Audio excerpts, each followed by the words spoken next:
Hello traders, Gary Wagner here. It is 1:38 in Honolulu, 7:38 in New York on Thursday, 14th day of March, 2024, and this is the evening report for gold and silver. Gold prices did decline today. In New York, they lost $12.90 or 0.59%. Remember that number. This was directly attributable to dollar strength. It closed in New York at $2,166.50. As I said, gold declined by 0.59%, but look at dollar strength today, up 0.55%. Since gold is paired against the dollar, the gain of 0.55% only leaves 0.04% directly attributable to traders, which means that the vast majority, 96 or 97% of the loss in gold today can be directly sourced to dollar strength. We're looking at a daily chart of June silver. That is the next in line, and it is what we're currently trading. In terms of that decline, which was 0.38%, when you compare that to dollar strength, there was actually fractional buying in silver that couldn't overcome dollar strength completely, but limited the downside in silver. June silver is currently trading at $25.29.5. In Australia, it is trading a little bit below the close in New York.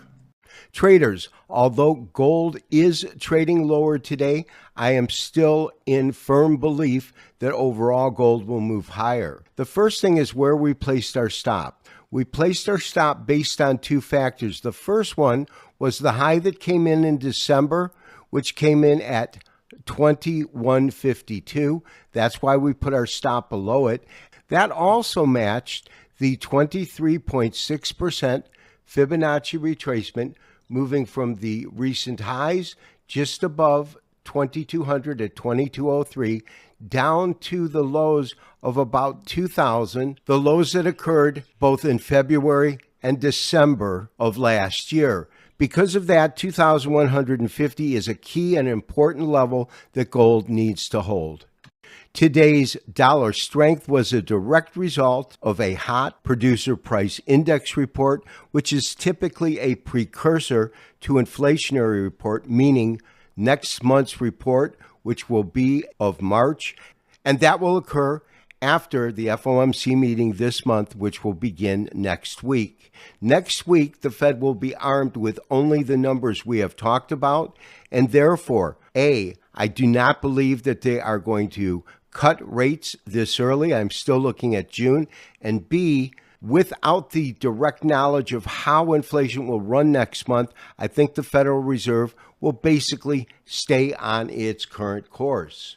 Yesterday, we went long June silver.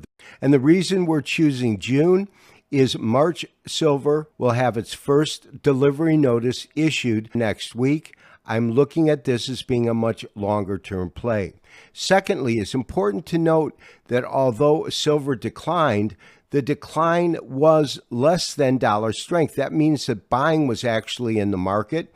We are currently in Australia, but you notice that even though silver opened just below New York's close, that candle is already turning green, even though both gold and silver moved lower today.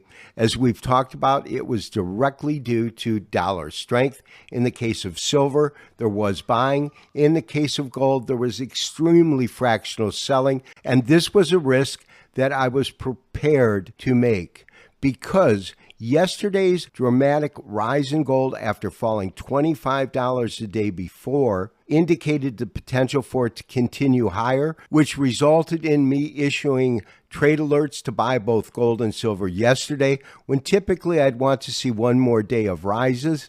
And that's because I did not want to see this next trade get away from us, and because I believe that the level we put our stop at should hold if gold is truly going to move higher, which is why my recommendation is to maintain your current long positions in both gold and silver, maintain your current good till canceled stops.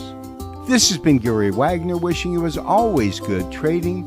We will talk to you tomorrow for the next daily update and review. Bye-bye.